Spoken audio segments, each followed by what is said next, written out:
Hello everyone, welcome on in. It's Betting Weekly Game Bet Match, the conclusion of the second round of the men's singles at the Wimbledon Championship, and we're going to look at 4 matches for tomorrow, Thursday.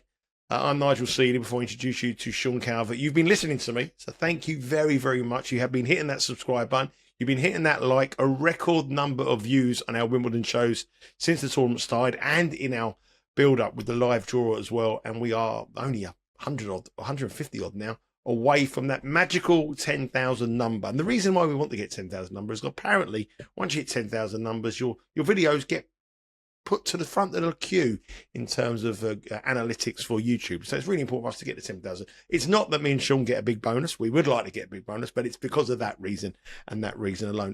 Good afternoon, Sean. How are you, mate? I'm all right, thanks. Yeah. Considering I just watched Lerner Tien get absolutely demolished, I'm not doing too bad at all, thanks. Yeah. Well, yesterday was a good day. I mean, that Basilashvili, what a read that was. Yeah, I mean, Musetti wasn't fit. Even if he was fit, he wasn't match fit, and he certainly wasn't match sharp. So it's just a case of whether what he could do in that sort of physical condition, or that sort of form, that sort of lack of sharpness, and what Basilashvili could do. Because Basilashvili, when he hits the ball, as I said in the preview, when he's striking the ball well, there's nothing anybody can do. I don't care who you are, Djokovic, whoever. When he's hitting the ball like that, there's nothing an opponent can do. The problem is that he doesn't do it that often. He'll do it for a set and then completely disappear for a set or two and then come back again. He didn't even serve well, actually. He served at about 45%, I think, yesterday, Basilashvili. But, Musetti clearly wasn't match fit, was he? And faded away pretty tamely in the end. So, yeah, nice to get that one. We haven't had much luck at all, really. I mean, Capriva lost from 2 sets up. Eubanks went 0 from 12 on break points yesterday, ended up losing the final set tie break. Had 4 or 5 chances in the game before that tie break to break De Jong and serve for the match. He missed all of them and didn't take any of the 12 that he created in the match. So, yeah, you get some good parts and bad parts, obviously. Yeah, we've got to add the figures for today, for Wednesday's play. Start to stick around, which hasn't started well, as Sean said there. Lerner Tien got beat. But currently, before that, we are plus 11.95 units on the show this year, and we're winning at Wimbledon. Obviously, we're going to take that off as well. So it's all good. It's a nice start, nice steady start. But let's move on to Thursday's action. Now, the first thing we've got to say is it was absolutely blistering yesterday, hot yesterday. But a bit of rain around. The weather conditions had dropped by 20 degrees. It's more Wimbledon kind of weather conditions. Tomorrow looks okay. Weekend looks like it's going to be a bit of rain around. A few days going to be affected by the rain. But the weather is dropping, and that will probably play a bit significance into the betting and the way of your mindset for these matches. Yeah, I mean, it's supposed to be. I'm going tomorrow, aren't I? It's Thursday tomorrow. Yeah, I'm going tomorrow. Yes. So, I'll be able to have another look. But I think it's going to be about 24, maybe 25 degrees at the most tomorrow. It's just there's not much you can do when it's 33, 34 degrees. It's just a case of who's able to handle it on the day, But yeah, more like normal Wimbledon weather. Do you want some stats on the matches so far? We have the magical stats now, yes. So please, if you can fire away. I would think it would be probably playing quicker than recent years with that weather, surely. I think it definitely has, but it often does in the first round or so anyway, because the grass is, it's pristine, it's new, it's slick. It tends to play quicker in the first week. I've mentioned that before. The second week plays more like a hardcore. I've got some quotes on that from this year as well. So after 63 main draw matches, 83.4% hold, 74.4% first serve points won. That makes it slightly quicker than the overall average, but as I said, you would expect that in round one anyway, when it's slicker and quicker. Taylor Fritz was asked about the conditions. I've got some. His quote was pretty much exactly what I've said before. He said, "It feels slower the more you play. It feels faster when it's newer. Last year when I was in the quarterfinals, I felt it was very slow." And I've got Denis Shapovalov, who's not shy of a quote either. He said, "The balls are the worst. This tour has become a joke. This is slower than a clay court. It's not even grass." That's Denis Shapovalov. That's exactly the same thing that Kyrgios used to say. It's not even grass. That's exactly the same thing. Needless to say, Shapovalov lost to Mariano Navone. He might have a point. Mariano Navone shouldn't be beating someone like Shapovalov on a quick grass court, but I didn't see that match. It could have been another one of those when Shapovalov, it wasn't going his way and he just decided to jack it in. I didn't see it, but yeah, those are the conditions as the statistics say and as the players are saying. Now, we start with a match for tomorrow. That is one of the, well, it is the closest in the betting of all the matches on the men's second round. It's the match between Fabian Marozsan and Jaume Munar. Jaume Munar is a marginal favourite at BetRivers at -115. Marozsan is +108. Spread is 1.5. Total 39.5, which for a pick and match, 39.5, maybe a little bit on the cheap side. Over there is -110. They have met once before at Newmag, which Munar won on the clay, 6-4, 6-3 over in Croatia. Their grass court record this year is exactly the same, 2 wins and 2 losses. Munar come through a long match against Bublik. Big win for Munar. He's a player that we have mentioned many times on this show throughout the year. Yep. That his numbers are a lot better than the odds suggest, but he's been quietly respected in the market against Marozsan. It's fair to say the two of them are probably more suited to a grass court. And if you look at their record, I mean, it's literally their last 10 matches. It's a mirror image of each other. 1 win on the back of 2 losses, a win before that. Both went out at the French Open at exactly the same time. I can understand why BetRivers make this a 50-50 call. I like Munar here. I would have him favourite. He is looking like he's being favourite now. But, the only reason I didn't bet Munar against Bublik was because he supposedly had a knee issue in Mallorca when I was over there. He quit the doubles over there, having lost to Diallo. Said he was, got a knee problem. I'm guessing it was just a minor one. It's the problem with these, the players. They say they've got a bit of an injury, and it puts you off as a bettor. But then, you don't know whether they're just saving themselves for Wimbledon. That seems to be the case on this occasion. He was very close to losing against Bublik. Bublik was 1.01 in play. He should have won that 4th set, should have won it 3-1. But Munar fights to the death, and you've got to put him away. And I'm not sure I can say the same about Fabian Marozsan. I wouldn't, if you've got a couple of these guys next to you in the trenches and you had to pick them, Marozsan or Munar, it wouldn't be Marozsan for me, that's for sure. Just when things aren't going his way, he fades away so quickly. That doesn't happen with Munar. He was getting outplayed by Bublik. He didn't give up. He didn't jack it in. He kept it close, waited for his opportunity, and took it. So that's the first thing, mentality. The second thing, statistics on quicker courts. Marozsan, let's have a look at both these actually away from clay this season. So hard, indoor hard and grass. Marozsan, 50% win rate, service points won and return points won, total of 100. Munar, 59% win rate and a total of 103. So some way better for Munar. If we look at their last 10 matches on grass at main level, for me, Marozsan hasn't taken to grass at all yet. He's had the odd one good performance. I think he beat Kekmanovic pretty well, but then flopped again.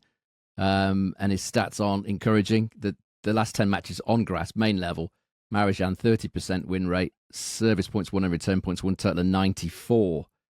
Munar, his last 10, some of these would have been last season when he hadn't made that improvement.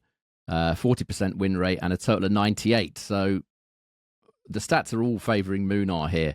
Looking slightly deeper into those grass stats, Marozsan's only winning 31.3% of return points on grass. So he needs to improve that massively. Munar's winning about 36, 37% of his return points on this surface. So, Marozsan's a talented player. People will have seen him and watched him play great matches. A lot of people remember him beating Alcaraz in Rome, and there's been a couple of others as well. But far too often he just doesn't show up, and just, as I say, goes away far too tamely when things aren't going his way. There's the fight for me sometimes it just isn't there. So I'm happy to take Munar here. What is he, -115, around about 1.87? I think, it's slight value. It's not overwhelming value, but I think it's a tiny bit of value, and that's not easy to come by in majors. Yeah, -115 for Jaume Munar. Very, very popular man on this show, and he did a brilliant win. Would you be worried about the fact that he's played 5 sets against Bublik? Would that be a worry? But you say he's a fighter, but in that heat, 5 sets, would that be a worry for you? Not really. I mean, I haven't seen the match time of that. I can find it, but I can't imagine with Bublik there were that many long points. I can't imagine it went probably more than 3 hours. I'll have to check, but not for me, for Munar. I mean, you obviously got the day's rest. It's not ideal, obviously, but with someone like Munar, I wouldn't worry about that too much. Okay, now we move on to our second match. That's our first official play there. Jaume Munar, head across to the BetRivers website. 37 different markets available on all these matches for round 2 of Wimbledon. And if you do place a wager, you'll be able to Oh, download the app. Also, if you download the app, you'll be able to place a wager and you'll be able to live stream and watch that match on the tablet of your computer, your home device, whatever. So, big incentive for you to watch the match. Let's move on to our next match. It's a game between Flavio Cobolli, the seeded Italian. I think he's a number 22 seed. He's had a good win in round one, got through here. Hasn't shown much of a grass court form before that, but he did reach the quarterfinals with Halle where he got beat by Zverev. Now, he's up against, probably in my opinion, the most Wimbledon name out there and if you're this kid, you know he's going to be a tennis player and you know he's a Wimbledon player. Jack Pinnington Jones, very English name. This is a 22-year-old Pinnington Jones. He's up against Cobolli. He's ranked 281 in the world. He's going to move up into the top 200 after this week. And he had a big win in round one against Etcheverry. We blew him away, blew him off court, which really is a bit of a surprise because he got to the final of the Ilkley Challenge, which is sort of a lower level grass court event. But when he played in Eastbourne and Nottingham, he got beat in round one. But he did put up a bit of fight against Borges and Nava. Cobolli's minus 235, someone you wouldn't really associate with the grass. Jack Pinnington Jones plus 185. Spread 4.5, and the total here is 38.5. The Pinnington Jones family will be in attendance. They will. So lots of Pims and a lot of very British affair. Have you got a chance against the Italian? Yeah, yes. You like your British players. This one for you. This with your Arthur Ferries and he didn't go to the same school as me, Jack Pinnington Jones. There was no Pinnington Jones Coombe boys. No one. I'm not sure where he went. We'll probably look into this and probably find he wasn't even brought up in England or something. I don't know. It does sound very English, doesn't it? Pinnington Jones. I mean, Cobolli on grass for me, when he minus 235, I'm always asking questions, really. After every match, he says, I don't like grass. What did he say after he beat, I can't remember who he beat, actually. It was Zakayev, wasn't it? Zakayev didn't play well at all. He said, Wimbledon is a tournament that gives me joy, but grass remains my least favourite surface. And you can see why he doesn't like being rushed. He likes to play on the slow conditions. Hamburg winner, as I said before, Bucharest winner. Very, very slow those two tournaments are. If you weren't watching the show back when those tournaments were on, they're very slow clay court conditions, and he won both tournaments. And Pinnington Jones has just beaten a very, very similar type of opponent to Cobolli, I suppose, in Etcheverry. I mean, up until this season, Etcheverry wasn't up to much on grass, but he's had some good results this summer, Etcheverry on the grass. And Pinnington Jones has done it by rushing Etcheverry, which is what he could potentially do against Cobolli here if he plays well. Come to the net often, applying pressure, serving pretty big. That's what won him the match against Etcheverry. He won 82% of his first serve points, Pinnington Jones, against Etcheverry, which is very, very healthy indeed. As you said, he made the final of the Ilkley Challenger on grass. He was actually a set and a break up against Borges in Eastbourne. He's minus $10 in play, ended up losing that match. Just a lack of experience there. And Cobolli's grass stats, they're not really worthy of a minus 235 favourite. Just a 50% win rate at main level and a service points won and return points won total of 98. It just feels like this is going to be a very long battle. This is going to be one of those classic British guys at Wimbledon. He might end up losing it in the fifth or something like that, but I think this is going to be close. I wouldn't be betting Cobolli at minus 235. I mean, Pinnington Jones, as you said, ranked about 280 in the world, but he played far, far, far above that against Etcheverry. And the question is, can he do it again? Quite often, as you've said before, they do that. The British guys at Wimbledon, they come in and the crowd and everything else, that it either goes one way or the other, doesn't it? They either sort of get very nervous and don't produce much, or quite often they produce something that we haven't seen them produce before. And I would be tempted with Pinnington Jones here, plus 1.5 sets at minus 104. Bet Rivers 1.96. I think you'll find this will be a very competitive affair. I think Pinnington Jones has got his chances of making the crowd get very much into it. I might even be there for this one. I'm not sure what court it's going to be on, but it could be interesting, this one.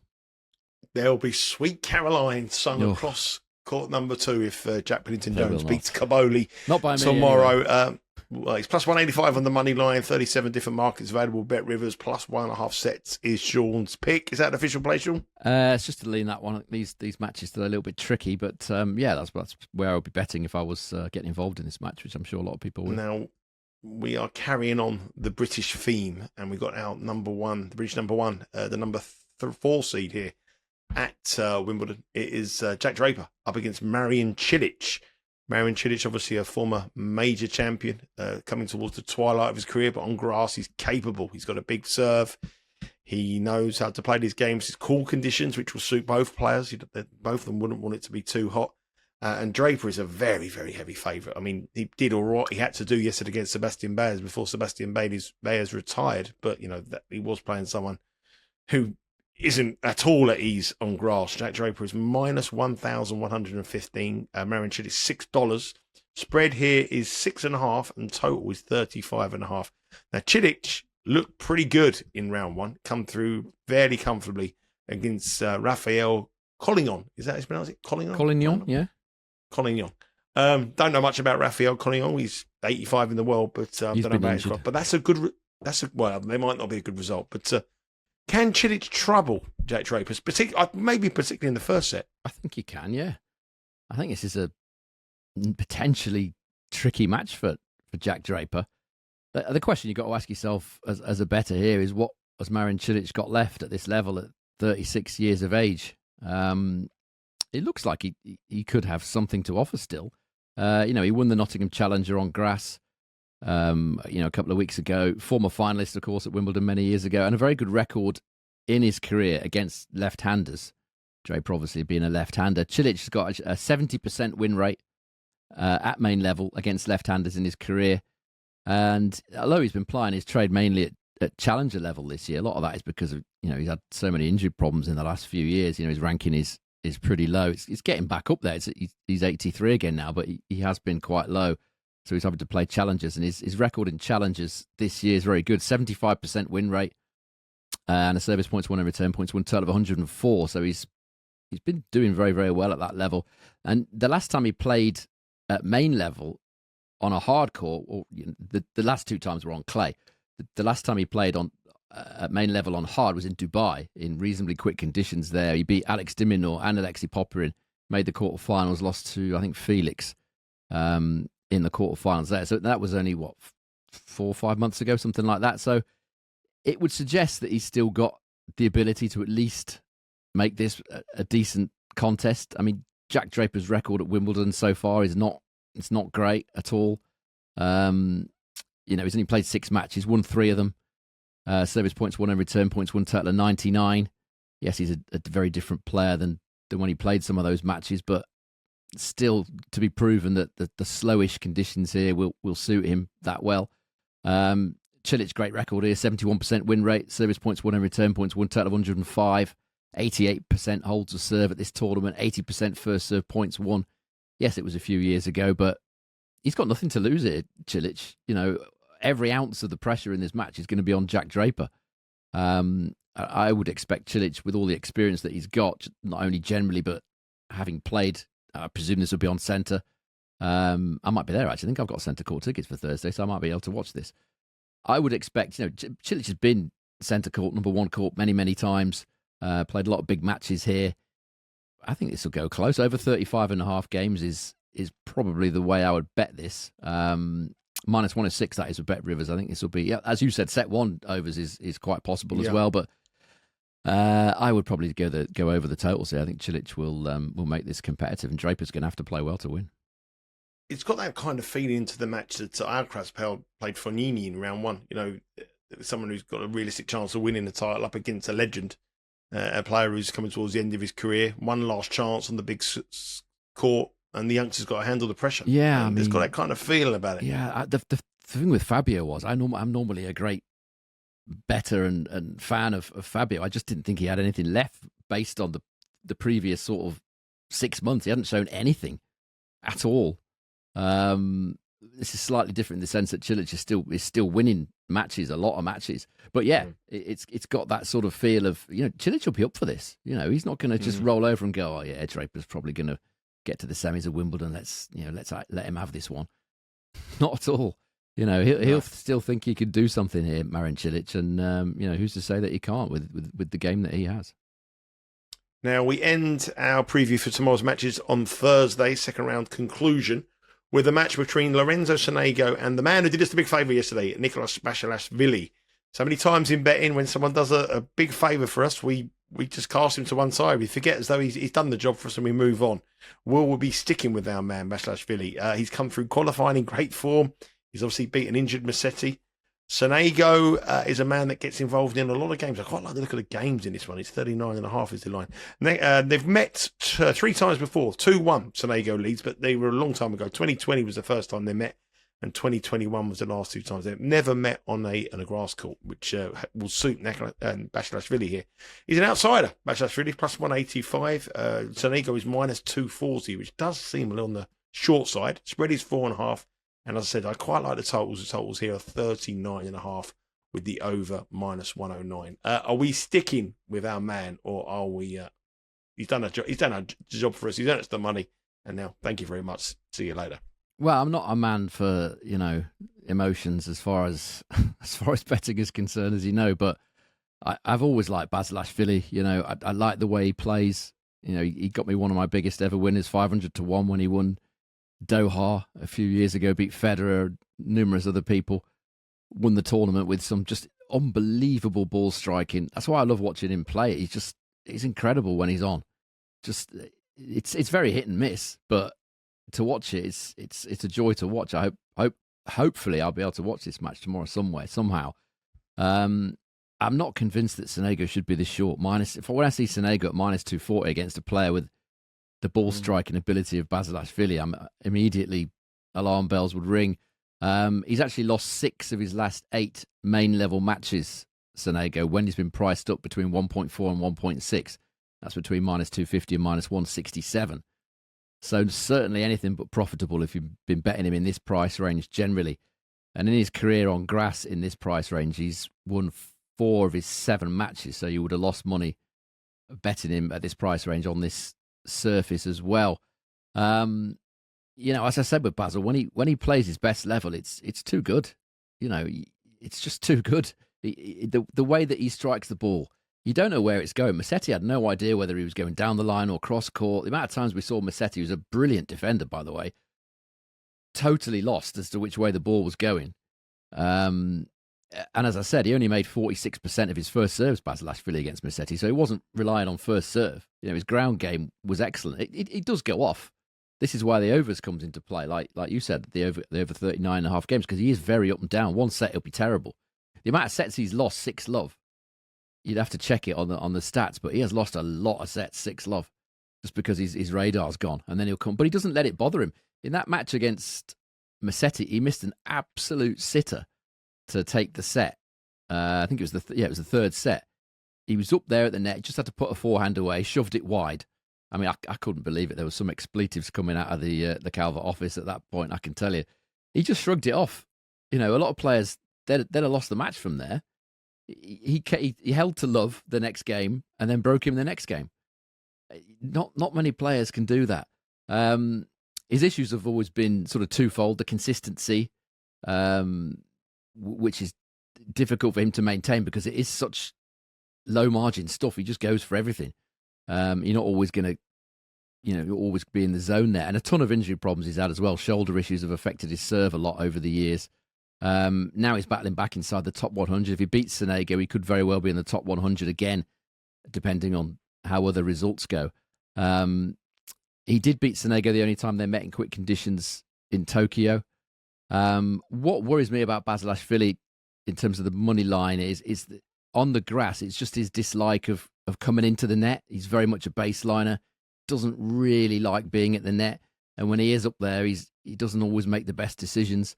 That's an area where I feel like Sonego will look to exploit. I could see Sonego playing a lot of drop shots here, playing a lot of all-court tennis, trying to keep Basilashvili out of that baseline hitting zone that he loves to be in. As Sonego, on his part, I mean, he made a massive 81% of first serves against Faria in the first round. Basilashvili will need to make a much higher percentage than the 46 he did against Musetti if he wants to win this. And also, given how Basil plays, as I've said, very hit and miss, very up and down, it does look like an overs game. I can see this going the full distance here. Over 39.5 games would probably be the way I'd play this minus 109 with Bet Rivers. If we look at the grass court record between the two of them, pretty much identical. 27 wins, 27 losses, and about 26, 24 for Sonego with a slightly better record. But the odds are very, very heavily in favour of Lorenzo Sonego in -240, which does look a bit short. I suppose there is that tendency, obviously, if you have a big win against somebody, you have the fade. We've seen that happen many times at Wimbledon. Basilashvili just beat Musetti, the player who's had a brilliant year, and last year's semi-finalist, so it could be a little bit downward spiral. But the games is where we like it. Over 39.5 is -109. Get across to the BetRivers website now, download the app. You'll be able to have a bet on these matches and watch them on your tablet mobile device. Also, make sure you subscribe to our Betting Weekly Insider and our newsletter with more exclusive picks from the handicapping team here at Because We Win.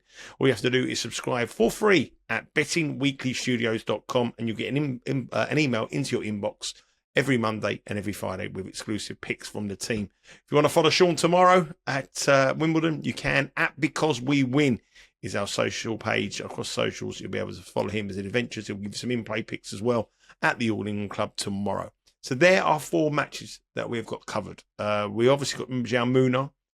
I guess that's probably your strongest pick of the day, isn't it, Jaume Munar? Yeah, I'm happy to take him at just a slight favourite, yeah. Yeah, Jaume Munar -115 is Sean's strongest pick of the day. What is the other? We got another official play? Pinnington Jones. Have we got the official play? No, it's just Munar. I think is the official play for today. Just some decent leans, but nothing quite strong enough for an official play apart from the Munar one. Yeah, loads of other action tomorrow. We haven't got covered here. We have Novak Djokovic in action. We have Yannick Sinner, number 1, up against Vukic. Tommy Paul is up against Hofner. Ben Shelton, Hichikata, Dimitrov against Mute, which should be an entertaining match as well. Yeah. These are the best bets that we have. If you want to have a look at those odds, all you have to do is download the BetRivers app and see all the offerings. And remember, it's an early start tomorrow if you're watching stateside. 6 a.m. is when the action starts on the outside courts, which is 11 o'clock local time in England. That is it for Betting Weekly Game Bet Match for today. We will be back on Friday and Sunday.